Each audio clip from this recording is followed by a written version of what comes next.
ఇక్కడతో నాగదు, మొత్తం across the United states ఇది స్లోగా ఫేజ్ బై ఫేజ్ వెళ్తూ ఉంటుంది.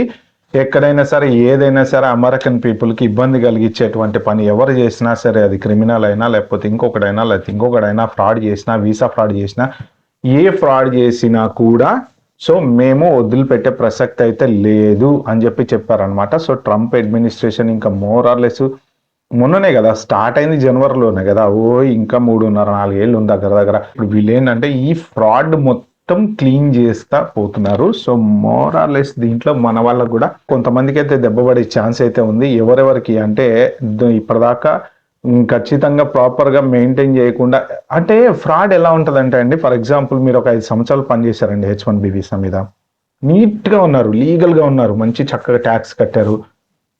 సడన్గా మీ ఏజెంట్ గారు పీక్చారు మిమ్మల్ని, consultant agent company whatever it is, మీకు ఒక 6 నెలలు జాబ్ లేదు. ఏం చేస్తారు? 60 డేసే కదా టైము, వెళ్ళిపోవట్లేదు. ఏం చేయాలి? ఎవడో ఒక ఏజెంట్ని పట్టుకొని పేరోల్ రన్ చేసుకుంటూ ఉంటారు. యాక్చువల్లీ ఫ్రాడే కదా అది. అంటే మన వైపు నుంచి ఆలోచించుకుంటే మనం మళ్ళీ ఇంకా 4 రోజుల్లో మార్కెట్ బాగుపడపోద్దా, జాబ్ ఎత్తుకోకపోతామా, కొన్ని రోజులు వెయిట్ చేసి మనం జాబ్ ఎత్తుకుందాంలే అని ఆలోచించుకుంటాం. అది మన వైపు నుంచి మనకు కరెక్టే 100%, దాంట్లో తప్పేం లేదు. కానీ వాళ్ళ వైపు నుంచి చూస్తే ఫ్రాడే. లంచం ఇవ్వటము నేరమే, తీసుకోవటము నేరమే అంటారు కదా. మరి వాడు అడిగినప్పుడు మనం ఇవ్వకుండా ఉండలేం కదా, చచ్చినట్టు ఇవ్వాలి. ఇవ్వకపోతే పని కాదు, ఇస్తే నువ్వు నేరస్తుడివి అవుతావు. ఇక్కడ ఏంటంటే అదే కర్రీ కదా పాము చావదు అన్నట్టు ఒక ఇదన్నమాట.